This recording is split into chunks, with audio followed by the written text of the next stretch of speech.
GM dan Pak Haryoko udah dipanggil gitu ya, jam berapa gitu siangnya gitu mereka dipanggil untuk ke Depen. Saya nggak tahu mereka tuh dikasih taunya jam berapa. Pokoknya kita semua tuh masih belum jelas lah. Jadi kita bekerja seperti biasa. Tapi kemudian saya mendapat telepon. Waktu itu kan belum ada handphone ya. Jadi teleponnya ke kantor. Saya mendapat telepon dari teman-teman di Antara.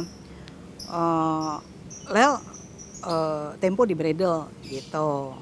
Yang benar saya bilang.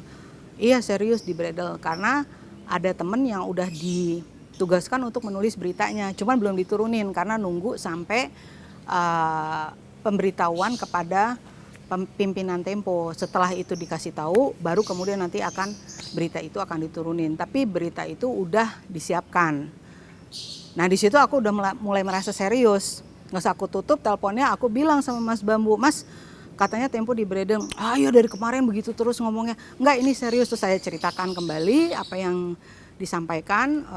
Terus wah coba telepon lagi teman kamu. Dah saya telepon, bahkan saya menelpon kawan saya yang ditugaskan untuk menulis berita tersebut gitu. Kan biasalah kita kan sama kawan-kawan sesama wartawan kan kenal semua kan. Ya udah dia kasih tahu iya beritanya begini bahwa Tempo di Bredel. Terus kita sampai tanya disebut nggak kenapa? Nggak disebut spesifik apa gitu. Nggak disebut spesifik karena apa, tapi disebut di Bredel gitu. Istilah resminya kan dicabut izin usahanya ya gitu. Nah ya udah, kemudian ketika mendengar itu ya dikumpulin semua.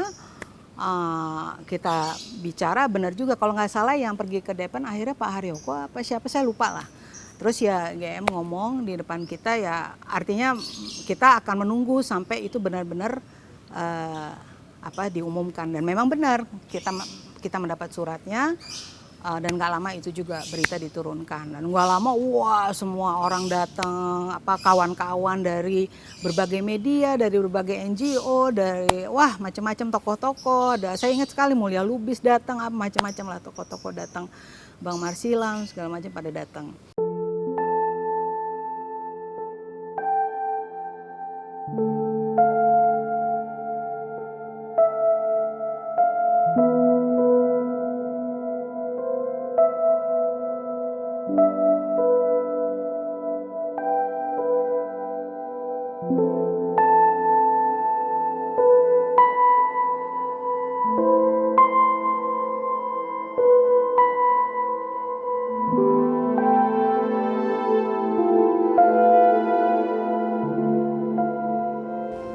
Saya dalam keadaan hamil waktu itu ya, hamil 4 bulan apa 5 bulan gitu kalau nggak salah.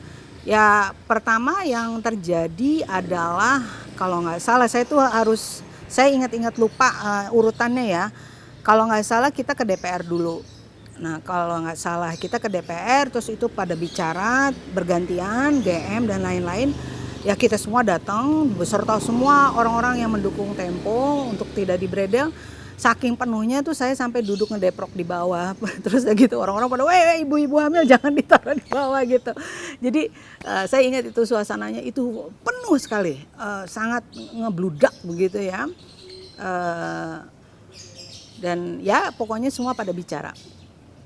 Kalau nggak salah setelah DPR juga ke Depen ke depannya Depen, jadi ramenya di area Merdeka Barat sama Monas dan seingat saya itu sampai Mas Willy Rendra itu kena pukul, terus Semsar Siahaan pelukis dia kalau nggak salah kakinya kena dan gara-gara itu dia kemudian jadi pincang dan seterusnya. Jadi waktu itu kayaknya udah siap gitu aparat untuk menahan unjuk rasa gitu ya. Jadi yang waktu di DPR itu di Depen itu agak heboh tuh. Kalau yang DPR kan gitu kan hanya bicara ya, tapi kalau ini kan waktu yang ke Depen unjuk rasa.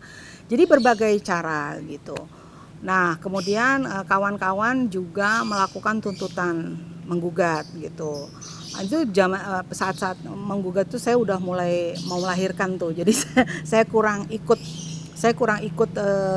kesehariannya ketika mereka meeting dan sebagainya. Saya udah udah hamil tua, udah mau melahirkan, sehingga saya udah susah gitu ya.